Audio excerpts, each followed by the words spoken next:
Are you physically? I mean, give it a crack. Are you physically capable of doing anything but good stuff? Ooh, debatable. But you know what? I'll take it. I always do good stuff, right? There we go. I do all the good stuff. They think I'm great, right? Right, guys? Surely they wouldn't be where they are right now if they thought otherwise. All right.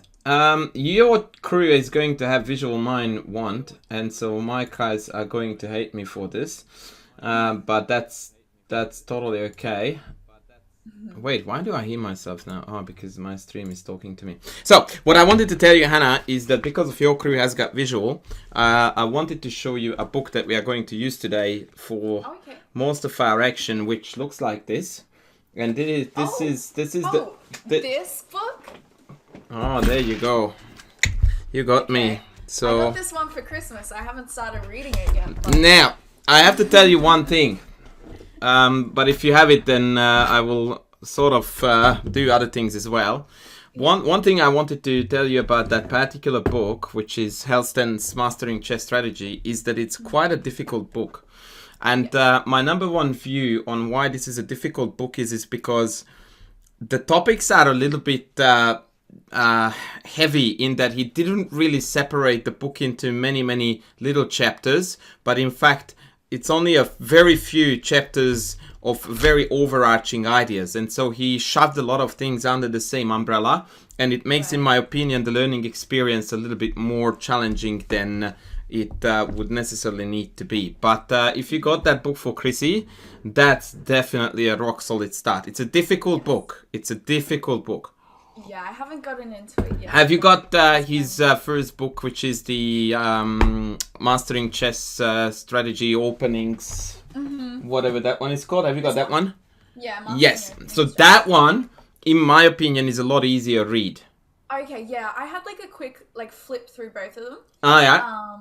Yeah. And I saw, the Mastering Opening Strategy is more, I guess because it's based on opening principles and that. That's right. And now, last but not least, because great minds think alike, my Christmas gift to myself was this. Oh, the endgame one. Yes. I think I got that one too. My parents gave me all three for Christmas. Oh my goodness, you have got... Oh, your parents are rock stars. Jeez. I know. I said, for Christmas, they know I like chess, so they got me three books. And I think another book too, some... famous games in history or something like that. Oh, yeah. So, That sounds cool. I was spoiled. Wow, look at you go. Thumbs up to the parents. Did someone give them a little bit of a hint as to what to get, or they are just naturally born geniuses? Well, I think they gotta be naturally born geniuses, I think. Okay. My dad just, maybe he just picked the recommended ones, but he just went and got them, I think. But, wow. So that was a good Christmas present, but I do have to start reading them soon. Yeah. If I can give you a piece of advice, Hannah, and actually I will start the recording here. So, ooh, no, we won't start the recording. I will have to get it out of stream. That's fine.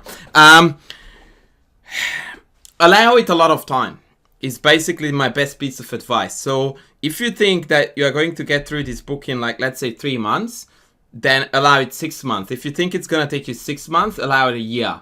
So double the time of your expectation is what I recommend, because the best way to get through this book is to have a chessboard in front of you and play through every single example. And I'm going to do this with you now, and you will realize how bloody long it takes to actually meaningfully get through the examples, because that's the key with a book like this. Is not to, go through so that, it's like a race to go from page 1 to 5 million. And then when you get to the end, it's like, yes, it's mission completed and you move on to the next. But to actually, sort of appreciate those landmarks that you come across along the way and sort of pause and reflect. So how do we get a board, Hannah, that we both can see? That's usually my greatest challenge in life. Yes, so... Are we just going to use the analysis board? Yes, we are indeed. But we can go classroom if you want. But last time that let me down really badly with the sensei coaching. Yeah, the classroom thing. Maybe it's easier just to do an analysis board though. All right, so can you invite me to one, sources. please, or do I invite you, or how does it work? Might be easier if you invite me, just so it has you as like. Okay, so hold on a tick, because now I need to pretend I know what I'm doing. So I Yes, go. Is it live chess?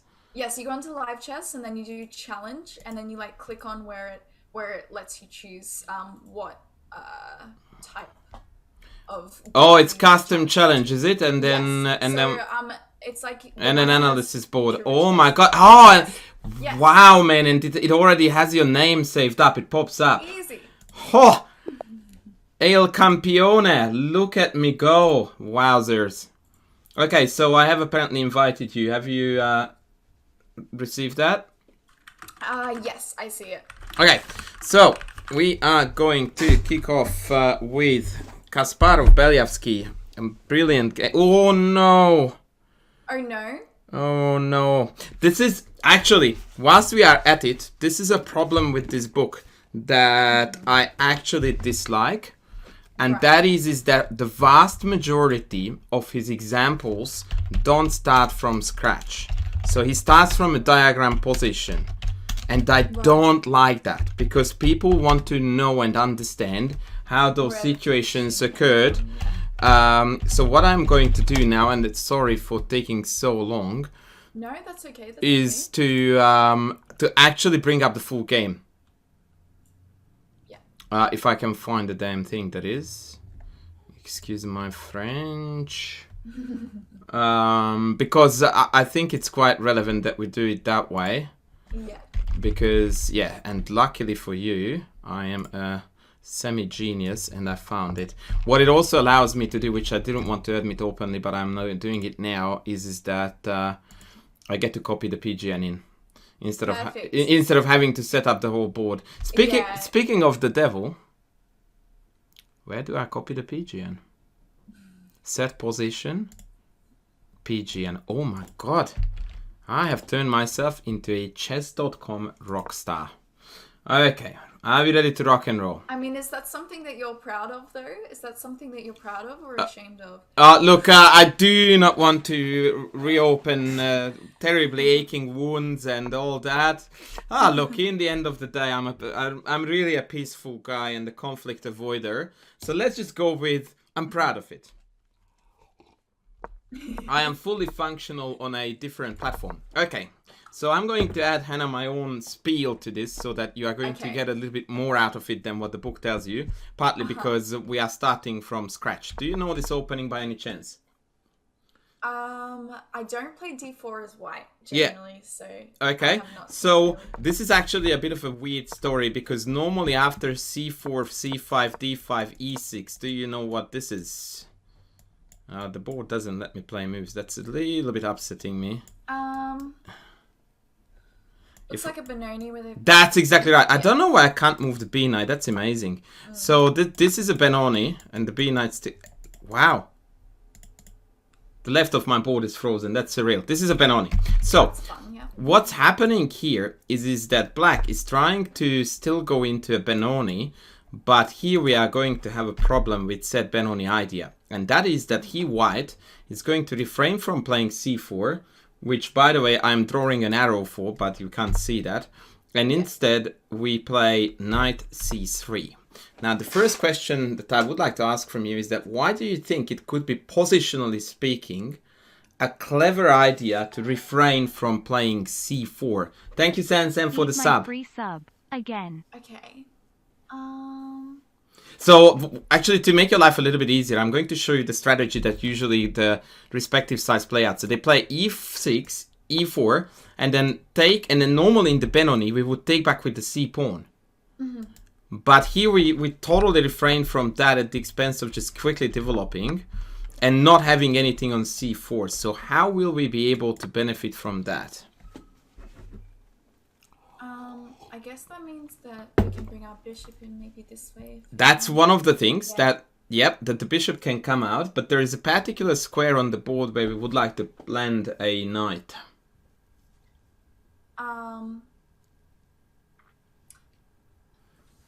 I guess, yeah, we can put a knight on c4. Bingo! So a very common motif in the Benoni is the knight coming to c4, even when c4 is in.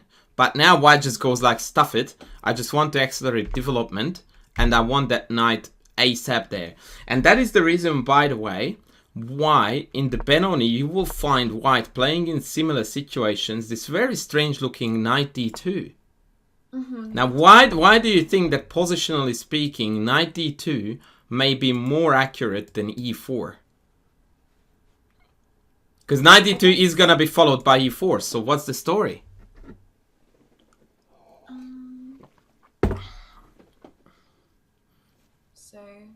If you were black, how could you prevent me from doing knight d2, knight c4 if I start off with e4? With e4 instead. Okay. So...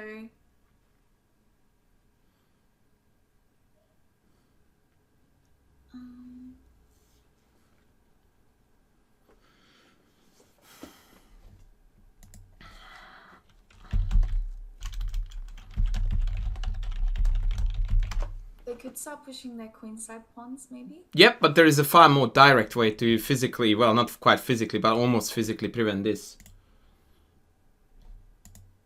Which is very commonplace in the Benoni structures. That's right. Yeah. And you would be like, but why would black give up a bishop for a knight? Now, this is where we are going to touch a little bit of Benoni theory, which you may not even want to know, but anything you know about chess is a plus. So very often you find on the black side of the Benoni, and I'm going to turn the board around, and I'm just going to play a few lemons now so that we see the ultimate layout. So the best piece layout for black usually looks like this, when we have bishop here, knight here, and then we tend to play for a6, b5, and we also tend to play on the e file as best as we can. But you do see that in this structure, this bishop is well and truly, it doesn't have a good spot. And if you look at the entirety of the diagonal, there is nowhere to go. f5 is not a safe square. You will be kicked out from there in multiple ways. In fact, here is another general principle, positional principle for you. It's very unusual when you have a fianchetto layout that the other bishop is going to sit on what I call on the horn or the tip of the fianchetto. Usually this is not a good spot because you don't have the freedom to pull back on the diagonal and you will just be pushed around. So if we could get this structure with black without the bishop, and let's say I get off another white piece in return for that, so let's say these two are missing from the board, then all of a sudden black's position makes perfect sense. Because every single piece is on the best square and we don't have any awkwardness. And that is the reason why, and now I'm going to swap the board back, white often does this knight d2 shenanigan to entirely deny black from playing bishop g4. Jeez, okay, I would love to... I'm drawing arrows, by the way. I know that they are not visible, but it's like Harry Potter invisible ink. Anyway, e4 bishop g7 check. The check is to confuse black's development a little bit, because if knight d7, then the bishop can't get out to g4. If bishop d7, then the knight can't get to d7. Bishop there, a4, stock standard. Castle. So the idea behind a4 is simply that if they take, then at least white takes back with the pawn. I will show you this. And now there is a lot of very annoying pressure on the a file, indicated by the invisible arrow. Okay. Boy, this platform is so fluid. Castles. Knight a6, rook e1, knight b4, h3, denying the pin. Oh, here is my arrow. e6, and we are slowly but surely getting to the stage. So I'm going through this now rather quickly because we want to get to the real point of the action. Knight d2. Now we understand this move, right? Rather well, that the knight is en route to c4. That being said, we need to evac the bishop first because otherwise we'll get trapped. h6, back, and g5. Now I want you to tell me what you think about this, Hannah. Well, I mean, there's usually not that much advantage if you're pushing your kingside pawns, like especially when the bishop just has a space to go. And like sometimes black's idea, right, is that they want to like eventually win the bishop. Like I know it's like completely different position, but like when No, you are not. Like, you're not wrong. Knight h5, knight f4 even is a very common plan indeed. So, but here the bishop can just go back to h2 even. And yeah, I think that pushing these kingside pawns, if the bishop can just move away and have a safe square, it's probably not that good. Yep. Look, the story is the following. So here, if you look at black's position, you realize that there is not an awful lot that black can play for. So it's quite logical, and it's actually quite natural human trait too, that when you are squashed in chess and you have got very little space to work with, you inevitably want to do something active, even if it comes at serious cost. So obviously g5 is going to weaken the king side significantly, and it brings about other weaknesses, which we are about to talk very soon. But at least now black feels like he has got something to do. So now I've got h5 to go for, then g4 potentially. So there is at least something that is happening on the board. That's already a plus when you are in such significant space disadvantage. Now, the most important downside of this move hasn't been mentioned yet.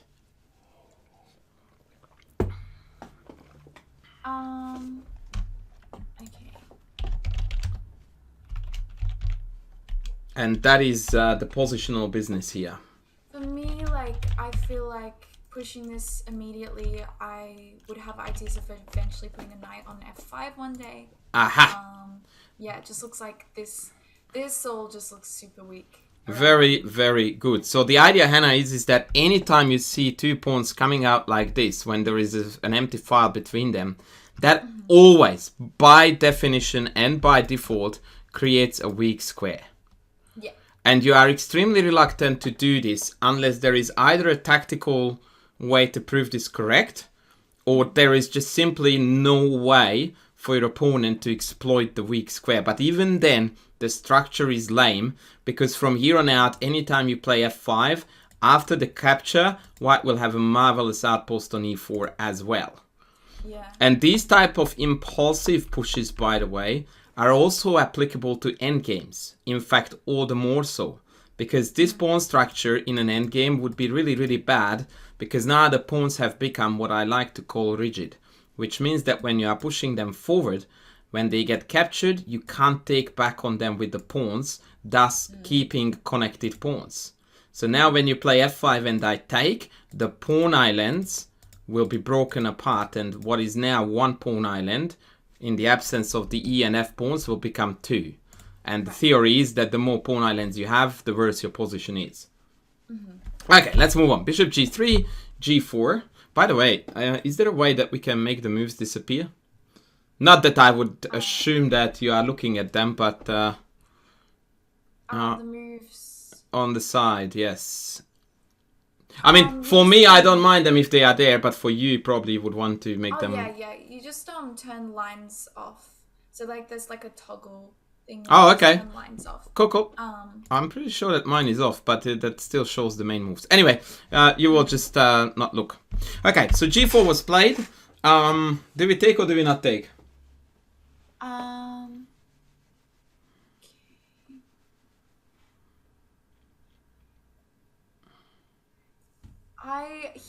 I probably...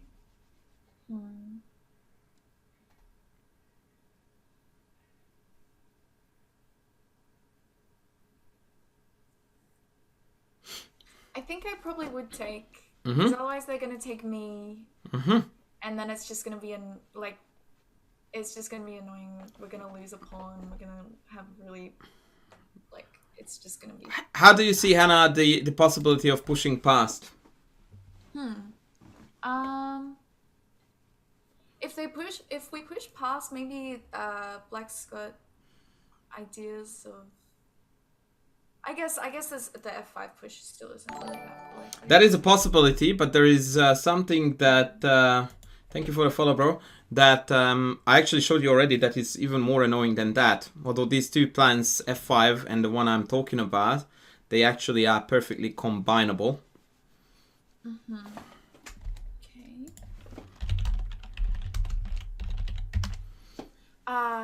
Oh yeah, now knight h5 is possible, right? Okay, but I have a question for you, and a very important one. What is your next move with black after knight h5? So we talked about the knight h5, knight f4 maneuver. Very good. Yeah. So the idea, Hannah, here is that this positionally would be a disaster. Yeah. Compared to knight f4 from black's point of view. So I will turn this around so that we see this clearly. So let's assume that white drops the bishop back. Yeah.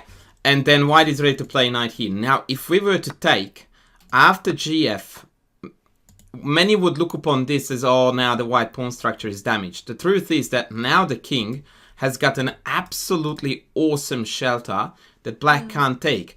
f5 comes very naturally, but then after takes and knight e4, we realize that black has been shut down really, really hardcore. In fact, I would consider this knight, because that allows the other knight to come in here and look at those beauties.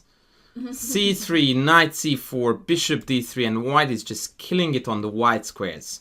So this would be tragic. Now, in contrast to that, actually, sorry, I still need to go back to black. If you go knight f4, it's a very awesome situation for you, because white can never realistically take you here without allowing an absolute beast of a bishop here that turns from the worst piece on the board by far to the best.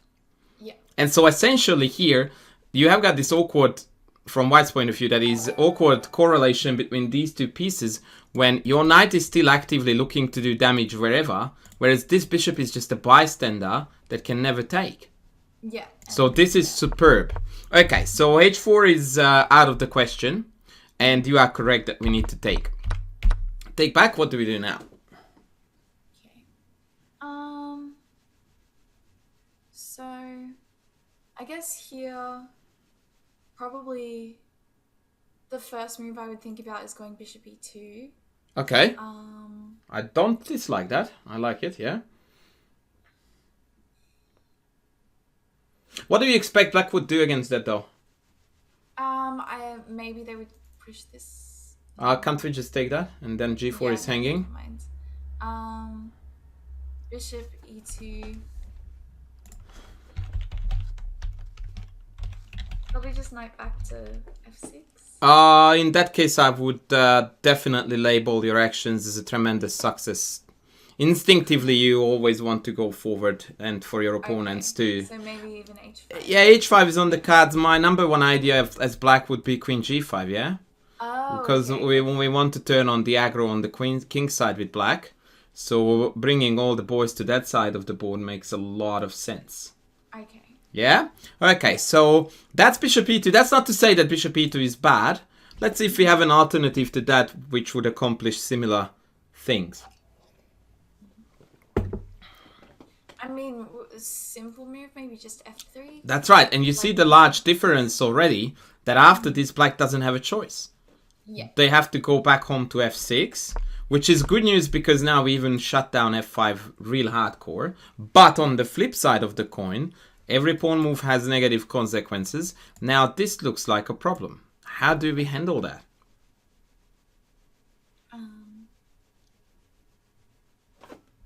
Sorry, what did you say looks like a problem? Oh, sorry, knight h5, knight f4. Oh, okay. I did play it out, but yeah. Okay.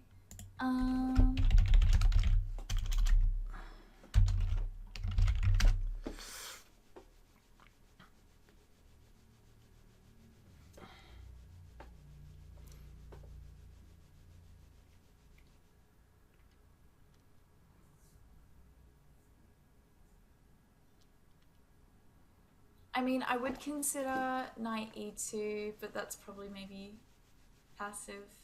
Look, I get why you are going there, but you really want to not see this move at all on the board, knight h5.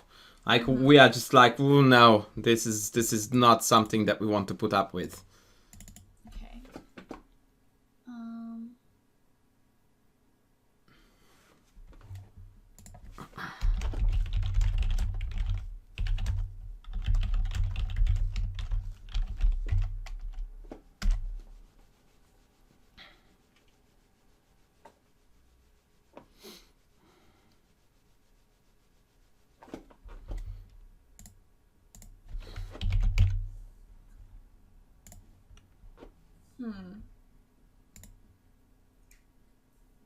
Like physically prevent it is best if possible.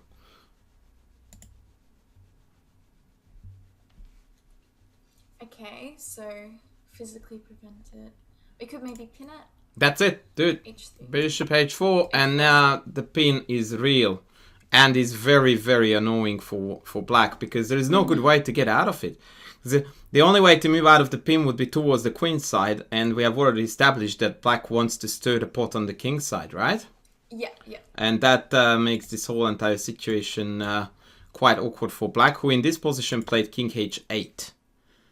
Right. Now, if you ask me why did they do that, I would tell you that the idea is to play rook g8, but what that does is a lot more obscure to my noobish chess skills than so that I could explain it to you. So let's just go with black is a little bit short of plans here. So I think on the previous move, a few people in chat were saying maybe f4 instead, but I looked at f4 and I think the knight would just come back to g4. Okay, so I'm super delighted that this question came up because this lesson is about positional chess, and so this is a golden opportunity for me to slam this, which doesn't give me any pleasure, but I have to because this is a textbook case. So f4 does tremendous damage to white. For two reasons. A, because after ef4, we have given black the greatest piece in chess history again. That's one issue. And number two is that now black has got a marvelous outpost on e5 for either pieces. The queen is ready to join the fray. And all of a sudden, it's anybody's game. But based on the piece activity, I would definitely prefer to be black here.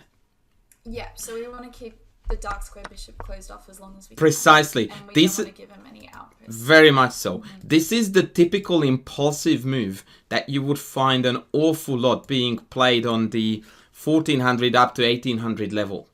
Yeah. When they see a problem and they see a physical refutation, but they don't pay attention whatsoever to the structural change that pawn moves bring about. And that's why I was already talking about impulsive pawn moves. And it sounds like one of the oldest, stupidest chess truisms that every pawn move has a bad side effect. But that is the truth. You cannot ever make a pawn move in the game of chess without allowing some kind of compromise.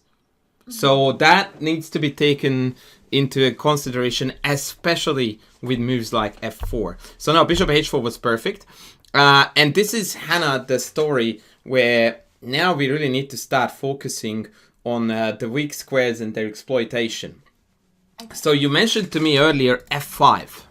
Yes. And believe it or not, it looks utterly ridiculous and impossible. But from here on out, what we try to do is to plant a knight on f5. By definition, weak squares are to be exploited by knights. Yep, so we want that. Now, what you just highlighted is a very important part of the deal. However, not good enough. Sorry, as in it's good, but it's not good enough in the sense that even when we are here, we can't jump in because we get traded off, and when we retake with a pawn, the good square is gone.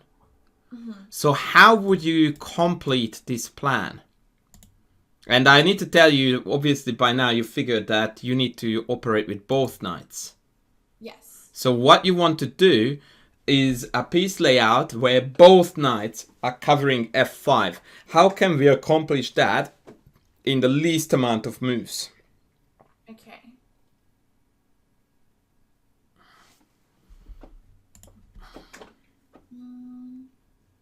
Let's think. I guess we can move one knight this way. Aha! And then the other one comes through this way. Right. And this is, Hannah, where I need to tell you one more thing, which is the biggest truth about positional chess, and that is that tactics always beat positional chess. So it doesn't matter how perfectly we play positional chess, tactics will always hurt us more. So if we have this marvelous plan of putting this knight here and then this knight here and win, that's awesome. But when we play knight c4, we can resign the game. Yeah. So that's why we always have to be very careful in how exactly we execute our plans. But what you said was perfectly correct. So that's exactly what we want to do. Now, Kasparov started with knight e2 to go here. And this move has another benefit that we haven't spoken about yet. What is that benefit, Hannah?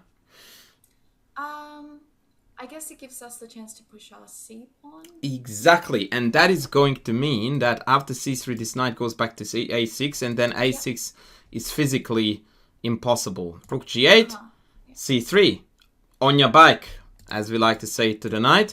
Back to a6, and we are now carrying out the beautiful plan of occupying f5. Right.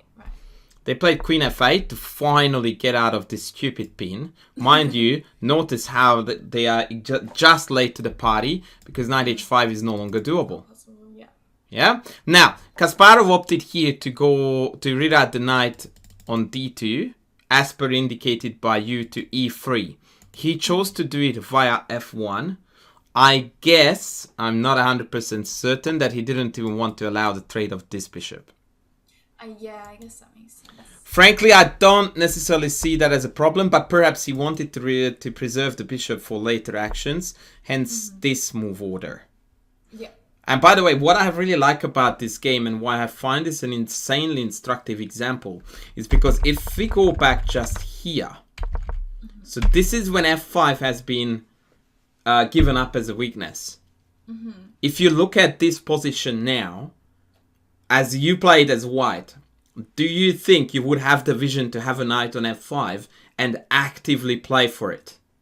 Yeah, like usually I think that most of the time in a game I do pretty quickly see like empty squares to put it on, but I would find it hard, at least in a short game, to like formulate. Exactly. So the point is that a player of your caliber is plenty good enough to immediately go like, oh yeah, f5 is weak. Yeah. But then to actually find a sound plan that exploits it to perfection is really, really difficult. And very often you will find that the greatest problem is that you sometimes even find a plan to actually get there, but that plan is too long and you get hit with something far more important in the interim. Yeah. So it's a balancing act of you finding a plan that is actually sufficient in terms of speed and executable. So that's why we needed to play clever moves like bishop h4 to slow black down entirely, so that then we could set about exploiting said weakness. And now it is just picture perfect. Yeah. Okay, bishop f6. Now that's bad news, right? Because now we are trading their worst for our best. So that sucks, and we need to be aware of that. But we decided to take a trade here, and said trade is that, okay, we let them trade the dark squared bishops, but we are going to conquer f5. Yes. So bang, bang, bang, tuck, tuck, in we go. They played knight h5. What would you do now? Okay.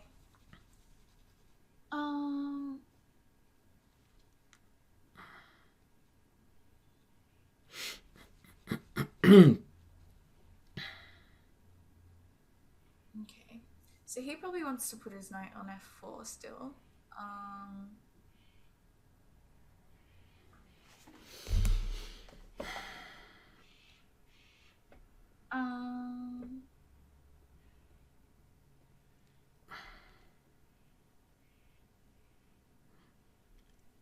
So your job now, Hannah, is to make sure that we don't die on the king side.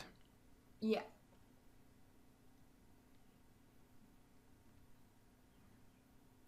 I mean, like, I'm not entirely sure what the best plan is here. Like, the only plan I sort of see is maybe playing king f2 to maybe try and bring a rook in. But maybe that's just insane. No, that's what you call in chess a bloody legend. That's what you are. Exactly. The very best plan here is to casually sidestep all the drama on the G file, and incredibly enough, that's not very commonplace. We actually even have our counter chances here to attack on the H file, because black's structure is rather wrecked. Well, self-destructed really, but that's what they had to do in order to generate this play. Okay, what do we do now?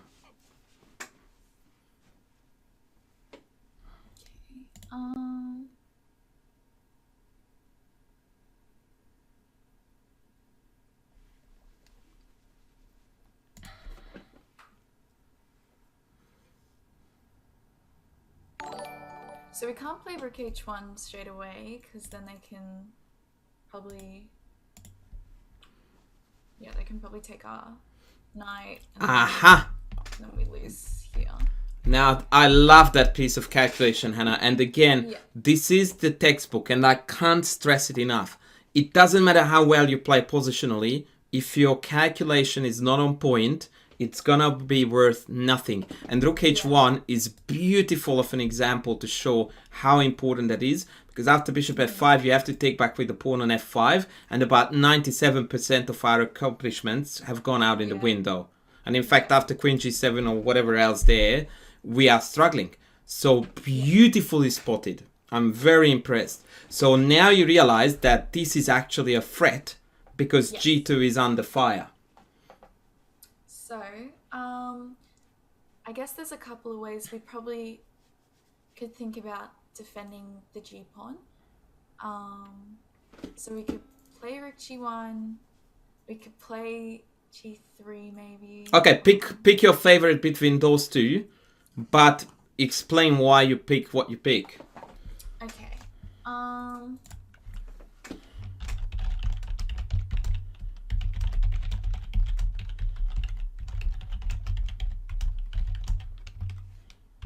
I would probably pick g3 because it's more forcing. And then we can maybe get on with our plan. Yes. I also like g3 more because of the virtue of being more aggressive. Yeah. So forcing, aggressive, both are fundamentally correct. King e2, no brainer, right? We just walk away from the g file, take. And now rook h1 is a deadly blow. Yeah. And from what I can tell, is unstoppable. Yeah, it looks very... Yeah, so here black decided to throw in the kitchen sink and sack the full rook for some hopeful counterplay with queen g7, so that if you move your knight, then queen g2 check, and then they would try to stir the pot. Okay. Now, what would you consider here, Hannah, the cleanest way to mop this game up? Okay.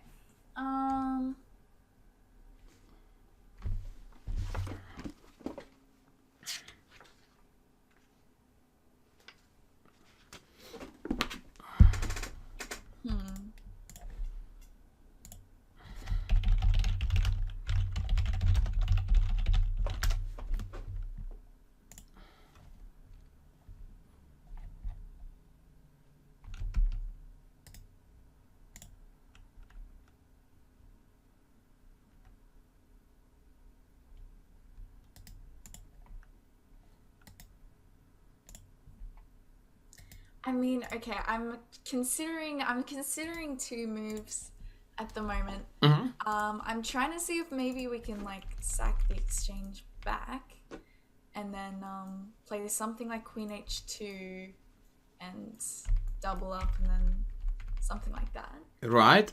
Alternatively? Or I'm also trying to work out if we can just move the knight and then after queen g2 check, maybe escape to d3, but which one would give you a greater sense of safety? I think that okay, there. I think our king is fine on d3.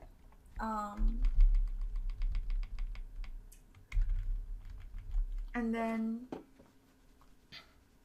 we can keep attacking, but let me think. So if here takes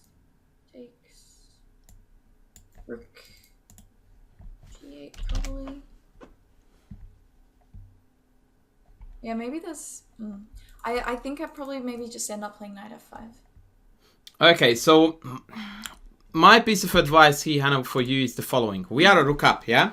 So all things being equal, we are cruising to victory like there was no tomorrow. Your objective now is to try to give your opponent the least amount of hope Yeah, so maybe we shouldn't allow the check. Maybe we should just go simply rook g1. And look, I'm not even saying that this is bad. I haven't calculated it, but I have to say that actually knight f5, queen g2 check, you can't go there because knight f2, yeah? Oh, right. Yeah, okay. So we are forced to go here, and then after queen f2, king here, knight f4, king c4, it's looking like, whoa, boy. Yeah, so probably just a lot simpler to just Yeah, so play this move. far more human in terms of thinking and approach and mentality is to... This is what I really like to call the... It's a very cruel thing, but I always tell my students that when they are winning, the objective is not necessarily to say the best move by computer evaluation. The most important thing to do is to play the move that is the most likely to trigger resignation. Right? If you play knight f5, no one will ever resign because that's what they wanted. If you play rook g1, granted, we give back an exchange, we're still a piece up, but they have bugger all to do. Yeah, so they feel here just like, okay, well, I have got nothing to play for, so I might as well call it quits because, yeah, she just defended like a champ, and that's it, I'm done. And after rook g8, you would be like, okay, let's take everything off the board. And then you just defend it and see ya, wouldn't want to be ya. Yeah. Right? You can't really do much here. Yeah, so now there's nothing. Like, you just put yourself in black shoes and you go like, I've got nothing. I want to be out of here. Next round, please, because this one was a fail. But if you take, if you go here, knight f5, guaranteed that everyone would play on. And that's irrespective of the value of the move. Now, in the game, they played rook g8, which is very similar to what we looked at. And now just a casual, easy, awesome move. And then black is done, dusted. What would we do here, Hannah?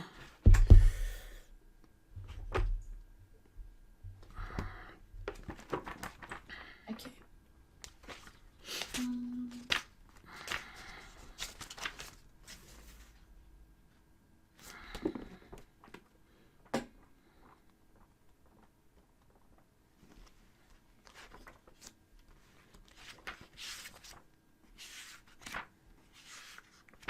Again, you just want to make it as clean and problem-free as possible.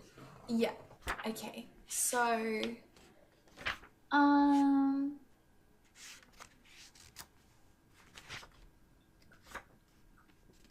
so yeah, we can't move the knight.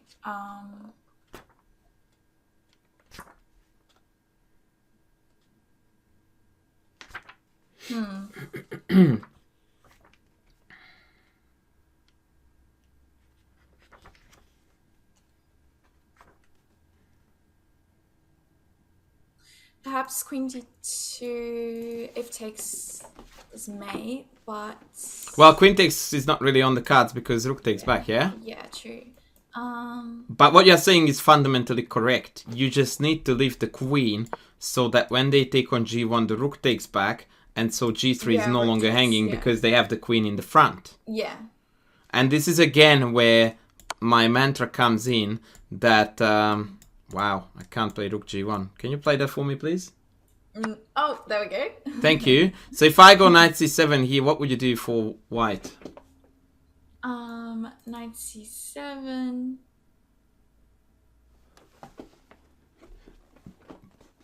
What is the tacticos that decides the game?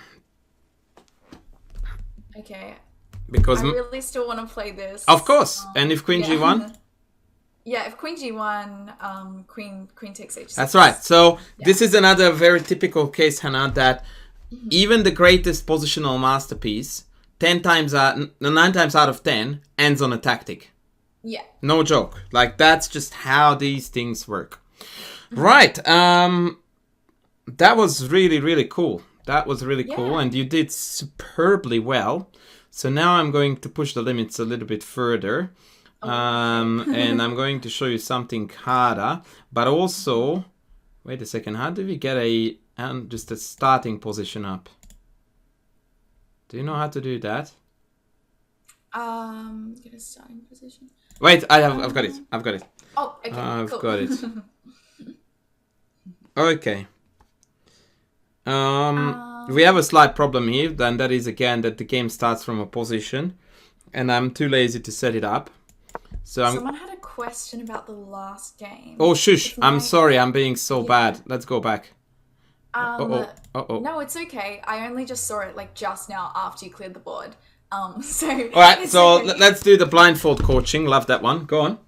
Okay, so we said if knight c7, why not rook h1? I think he was saying, yeah, why not rook h1? Oh, probably everything wins there. Yeah. But knight f5 is far more direct because that attacks the queen, right? So. Yeah, you attack the queen. Yeah. But I would say that probably actually no. Rook h1 was hanging the knight on g3, right? So that's. Oh yeah, rook h1. That's totally out of the question, in fact. But then we take on. Not careful because f2 is check. Take with check. Yeah, you are in check because the king is on f2. Yeah. So yeah. That's not good. So that's something to keep in mind. All right. So now I'm going to try to completely wing this one because I don't want to look this up as in the beginning of the game. So I will pretend that I can figure out how this went. Okay. Which is a massive flex attempt, basically. But I don't even actually. I just did that because I can't move the knight on g8. Can you believe that? Can you put the knight on f6 for me, please? Yes. Do you still want the Moroxi bind? Yeah, I do. Okay. Just I can't move the g8 knight. The chess.com doesn't allow me to move the g8 knight. I'm not kidding. Thank you. So I'm trying my mighty best here to get this up. There. Something yada yada. There. Oh, wow. Exactly managed to get it perfectly wow. No, I didn't. No, yeah, I did. I did it. Woo! Woo! Awesomeness. All right. Now, Hannah, we have got a tougher question, and I'm making it tougher for you. I could make it easier, but considering how superbly well you did previous example, I really want to test you here. Tell me what plans would you consider playing for here as black? As black. Okay, let me flip the board. Oh, mine has been flipped, sorry. Yeah. Okay. All right.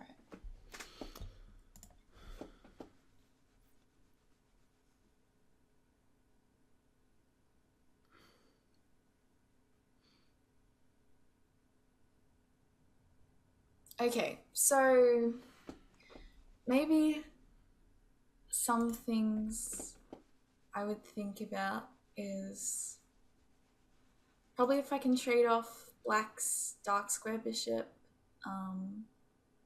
then that would be nice. Like maybe going for like knight c5 or something.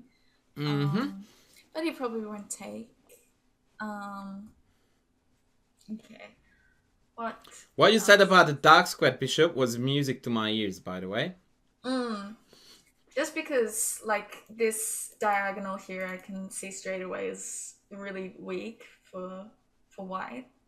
So if we can somehow exploit that. Yeah. That being said, actually, let me just jump in there. Even if the bishops disappeared from the board, this diagonal is not really going to play as much a role as you would think, because more or less it's a check, white gets out of it, and you are done. And that actually takes us to the next question, which I really am trying to phrase it very carefully so I'm not giving away too much.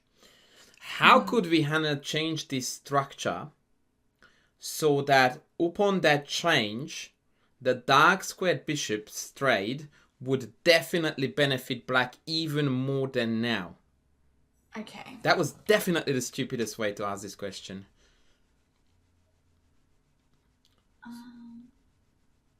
So what kind of structural change could we here play for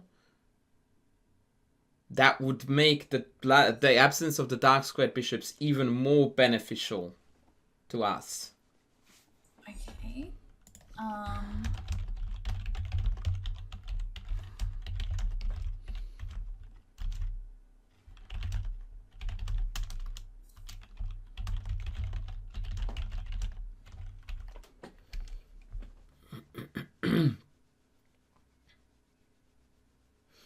And of course, I'm curious as to what move would even allow us to change the structure. Yeah, so I'm thinking about maybe if we can play for e5. Okay, so before we go into e5, Hannah, let's talk about this e5 idea quickly. First question: I guess e5. what's the major downside of it? Be careful with that because d4 is hanging. Yeah. So what's the major downside of e5? Okay. So if we push e5, we make our d6 pawn a backward pawn. That is correct. But actually, now that we are at it, d6 is already, technically not guarded by a pawn. So as far as its potential weakness is concerned, e5 is not going to make it weaker than what it already is. What square are we giving up by playing e5? The f5 square, yeah. That's one of them, but there is a more important one. Actually... And the d5 square. Yeah, we give up d5. Actually, we don't give up f5 because there is still a pawn there that can help you to cover that, yeah? True. So now the question is this. Is giving up the d5 square a biggie, or we can live with it? It's a biggie. I know because I play the Sicilian, you don't want to give up the d5 square unless you've seriously got something for it. And I think usually you want to play for the d5 push. That is correct. Although I would like to mention that e5 plans are actually quite commonplace in Scheveningen structures. So you are right that the very generic idea is d5. But then again, we are facing here a Maróczy bind. So if it broke up with d5 against the Maróczy bind, that would mean that white did something horrendously poorly. And the position doesn't indicate, if you look at it, that white would have done anything extremely badly. Now, here comes the second part of my question. What would be the benefits of e5? So, benefit of e5. Okay. So...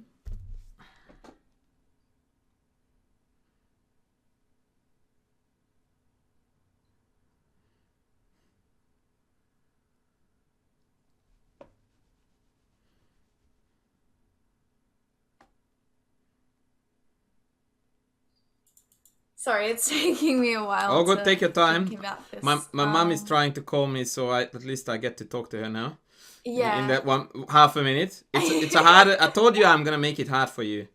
Yeah. So I think one benefit I would straight away think about for e5 is we're making this bishop move somewhere. Yep. So if we push, it's either going to be takes and bishop moves, or bishop just moves straight away. And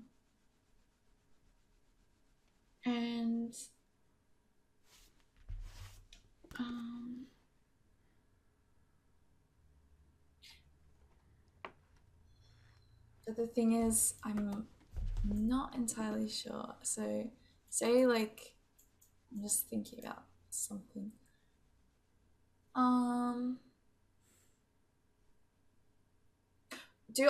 I guess if they trade, we open up our bishop to move, but I'm sort of struggling. Maybe there's also the idea if we trade off our dark square bishops, maybe we can put a knight on c5. Maybe that's... But okay, if you don't mind, Hannah, I would like to take over a little bit because I will play out a few things, and when you see it on the board, I think that your opinion is going to change drastically about things. Okay, versus calculating it out now. So after e5 takes, actually either retake is really good for us. Yes. But very principled would be to take with the pawn. And after bishop back, what appears to you to be a very sensible move in terms of, funnily enough, positional chess? Okay. I would like to draw your attention to the bishops, all the four of them, and evaluate who is good, who is not so good, and why.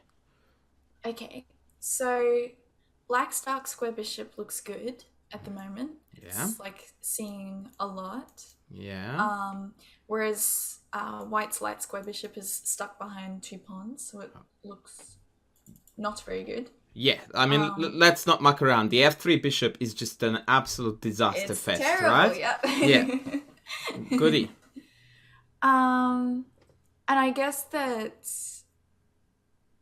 at the moment, our dark square bishop, it's okay, but it's not that active.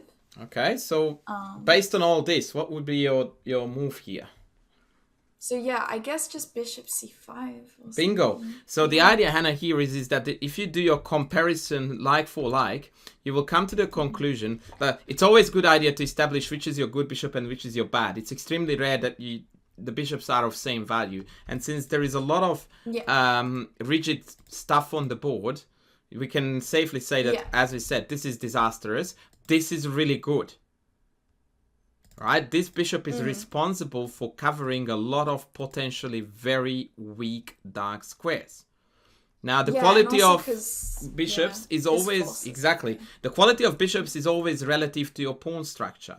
Now, currently, your pawn structure as black is pretty flexible, and you only have one pawn that is fixed, and that is on black. So that almost by definition would indicate that we want to keep this boy and trade this.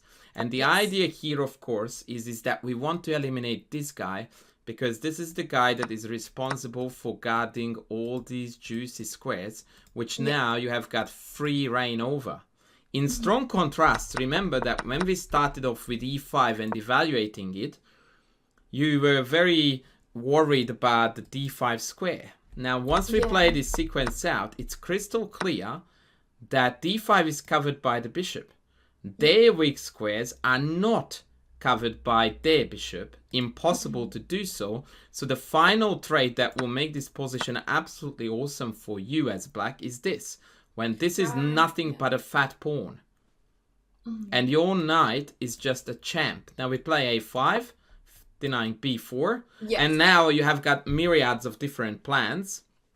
But actually the simplest one would be to trade it down to a minor piece endgame, where your knight would absolutely outclass the opponent's bishop. It's not an easy win, but black is kilometers ahead here because white simply does not have a plan to play for. Now, going back, knight e5 is also very good because once again, the big difference is that you don't mind this trade at all. It doesn't come to you at a cost per se because... this now the d5 weak square disappeared. It's now blocked with a pawn. And your knight is a complete boss. And even after the trade, this bishop is a million times better than this. No matter where you put this bishop, even if I remove it from the board and I put it in your hand and say, you can put it wherever you want, the best would be to c6. And even there, it does nothing. You just play rook a7 and you just play around it. So overall, e5 is hugely beneficial to us. And in fact, this is the move that allows us to take over. Now, after knight d5, we actually have an even better move than take, which is how the game went. And that was just to simply pull back. Queen t8, And that just shows extreme maturity on the black player's side. Hello, funnily enough, a grandmaster. And after take, we again are going to secure the e5 square. And it's all about the fact that this bishop is going to be dampened for eternity. So takes, and you just take back. And another common theme, Hannah, that I really want you to consider is that in Sicilians and then some types of Ruy Lopez openings, there is this funny situation. Actually, I will show it to you here, where there is an isolated pawn here and there's an isolated pawn here. And people seem to be more often than not very much aware of this being weak, but they don't consider this as a weakness. Whereas the reality is that it's far more doable from black's point of view to play to win this than for white to play to win this. And the reason for that is because the principle is that if a weakness, the further it's pushed up, the more obviously weak it is, right? So this is a lot closer to black's camp. It's close to home, and so I can read out a lot of pieces to defend it. This is not close to home on e4, and it's more problematic to defend. So, okay. We played queen d8 here. Now I need to rely on my book. They took, and now I need a tremendously awesome move, and that's a bit of a giveaway. Okay.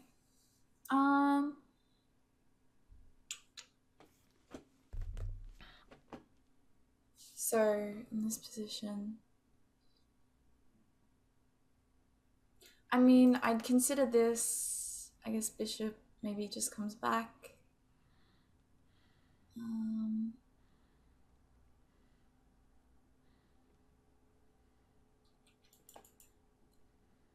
What else? Mm-hmm.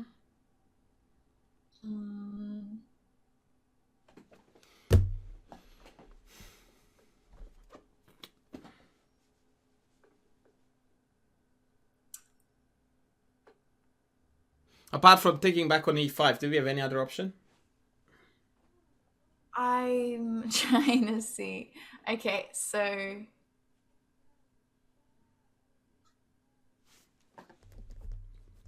yeah, my brain's like tunnel visioning on this because I'm just like that, but I just think that after that it's complete. Okay, do we want to trade dark square bishops? Yes, we do, right? Okay, so all of a sudden this has become a no-brainer, right? Oh yeah, true. Yeah, I just take, and then maybe we just take back after. Yeah. Right. Okay. Precisely. So bishop g5 was played, and this is positional perfection. Bishop e3, take, and black is just killing it now. Yeah. Although that's not exactly how it went, because once again, tactics always override positional chess. So what is the correct move here, Hannah? Yeah, so we'd have to go pawn takes to keep. No, we have an even better move than that. Or we trade off the knight first. Precisely. Yes. Because what we want to do is to get rid of with all the baddies or goodies, depending on which side you are looking at. And so we are left with perfection versus utter misery. So this is as good as it could have got from e5. But black did have the vision for to go for it. And white didn't really have an awful lot of options to counter it. So the correct way to look at this, I think that's the best way to describe why e5 is sound. Because after the inevitable trade of the pawns, no matter how, but those pawns are going to be gone, right? There are multiple ways, but no matter what, they will be gone. After those two are gone, black has got a lot easier way to play against the dark squares than white does to exploit the weakness of this. Yeah. Because the latter is essentially impossible because I can always trade, whereas black's plan to exploit the dark squares is extremely fluid and very simple to go for. Yeah, so that's the greatest difference, I would say, in the two plans, and therefore in the whole entire position, is this just that your plan to exploit the dark squares is just very, very crude and simple, and for white it's struggle town. Let's see how black converted this. Rook c3, b5, that's to allow us to, not to move the queen like a knight, but to occasionally come in here. Bishop e2, b4. Yeah. Rook c2, let's trade. What's wrong with take? Oh, never mind. Okay, I can't even do what I wanted to do, so, okay. Rook fc1, trade. a5. Note how he's parking as many pawns as possible on black squares. Yeah. Oh man, if I could just get rid of it, these signs, that would be awesome. h3, h6. Yet another pawn on black. Now, multi-purpose move. Preempting all kinds of back rank mates, but proactively playing towards what? So towards an endgame where this bishop has no... Correct, but this actually allows a particular move as a plan now. Okay, I mean... I guess there's the possibility of g5. Yeah, that's a possibility. I would rather go here though. Just queen g5. Queen g5, okay, and trade queens. Yep, because this endgame is going to be absolutely mint. Having said that, I wouldn't do it right now because the white rook is ridiculously active. Yeah. I would play that move in a heartbeat if the rooks were off the board. right? But not with the rooks on, because the white rook is far superior to the black one. And that's exactly why, after b3, he played here the mysterious looking queen b8. But in the light of what I just said, you instantly understand why this move is played, because you want to go rook c8. And the reason why he chose to do that via b8 and not d7 is because queen b8 allows you to monitor these dark squares, which means that if this queen were to move, we could immediately jump on them and penetrate on the weak dark squares. Right, yeah. Yeah? So note that barring 2, all of black pieces are on dark squares. Textbook positional play against the white squared bishop. Bishop a6. Now we get the point of this one too. How would you adjust now in terms of what to do with the rook? Okay.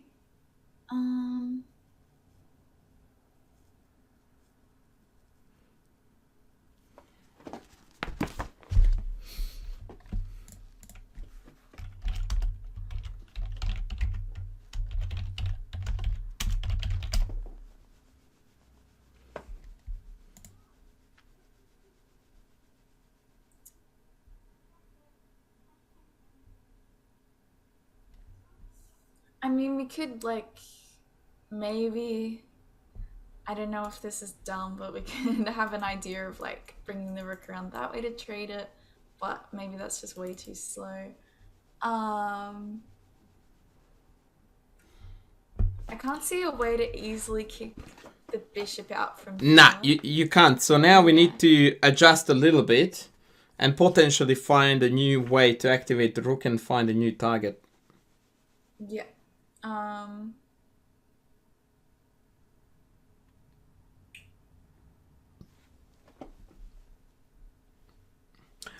Your chat seems to be recommending this, but that seems to be falling for rook c8, which hurts. Yeah. Okay. Wow, I'm just looking at your chat now, and it turns out that I have got a rapid FIDE rating. I don't know how or why or when. Oh. But some abysmally low rapid rating. I didn't even know that I had rapid rating. You got it from somewhere. Yeah. Okay.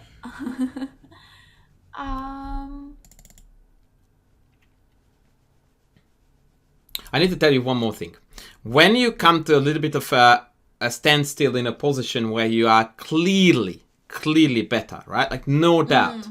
One of the best things you can do, if you go like, well, I'm totally killing it, and yet I just can't find a way to make progress, is to think about rearranging your pieces. And do not be shy to include the piece that stands the very best.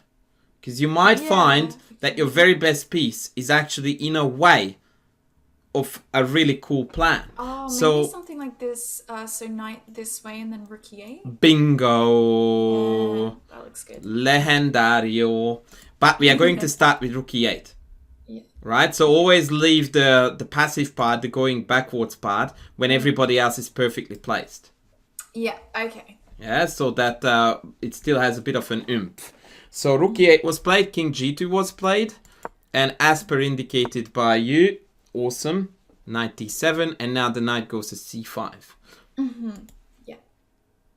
Okay. Bishop d3. What's the downside of this move? Well, it makes the bishop less active, puts it behind the pawn. Yeah, let's talk about what we can do now as a result of that. As a result of the retreat. So you could have done that irrespective. Yeah. What was the purpose of the bishop on a6? Remind me. It controlled this square, so I guess we can go there now if we want, and even have ideas of like. If you recall, Hannah, I told you that I said I would play rook c8 in a heartbeat if I could. Yes.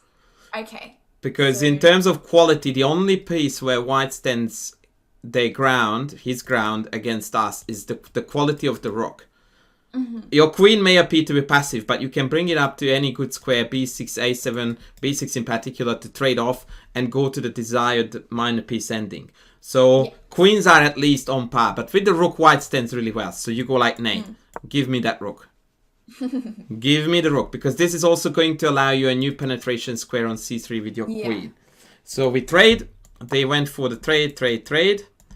Tuck, tuck, tuck. And now he put the knight back on e5. The reason why we are not going to c5 now is because this defensive setup pretty much disallows us to actively play against e4. Although, to be fair, I actually really do like the idea of putting this here and then putting this on e5. Yeah. That seems extremely effective to me. The only reason why I suspect that he may have rejected this is the potential push here. Right. Which is to confuse matters, because if we take, we lose the knight, and if I take here, white might get some counterplay based on the passer, yeah? Right. And here comes another very important message, that your greatest enemy in such winning positions is counterplay. Yeah. So you want to kill counterplay like there was no tomorrow. I'd rather have a knight on e5 and this bishop completely entombed behind these pawns than play that queen ending with a pawn up, but white has a pawn running towards touchdown. Yeah.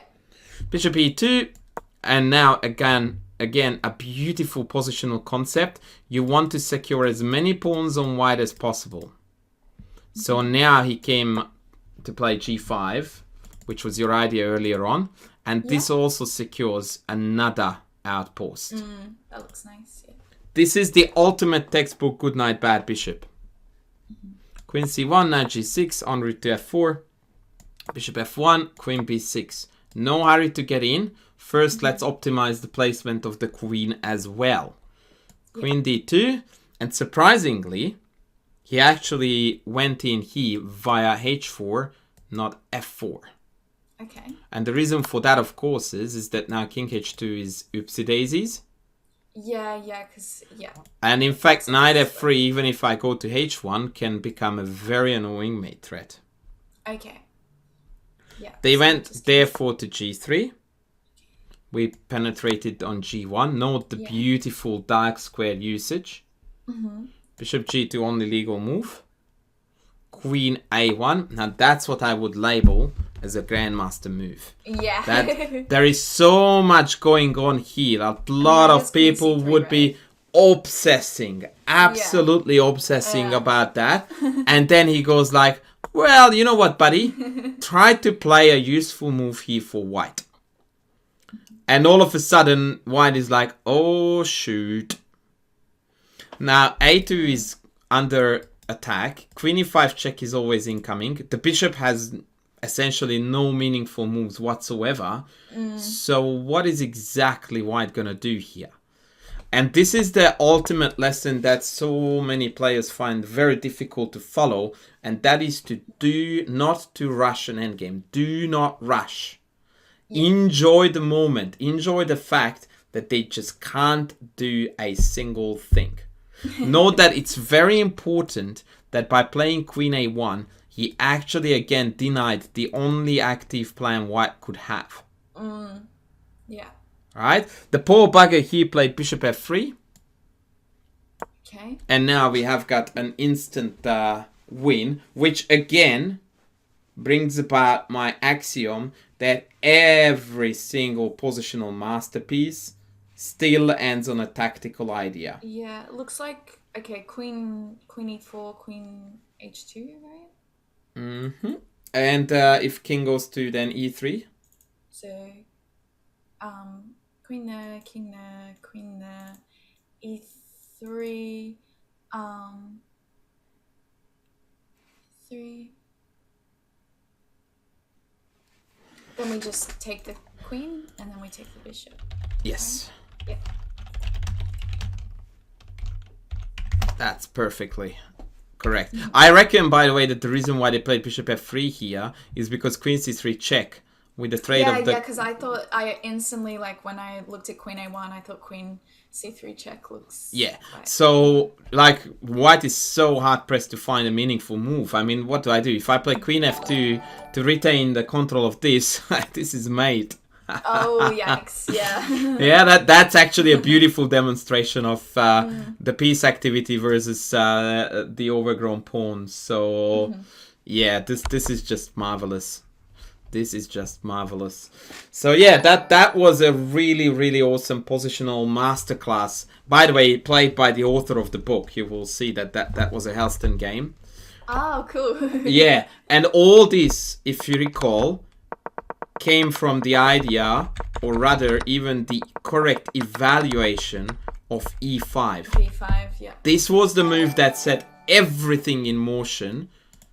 As far as, thank you guys for the follows, as far as the positional ups and downs, but mostly ups that we gained from this move allowed us to perform throughout the game.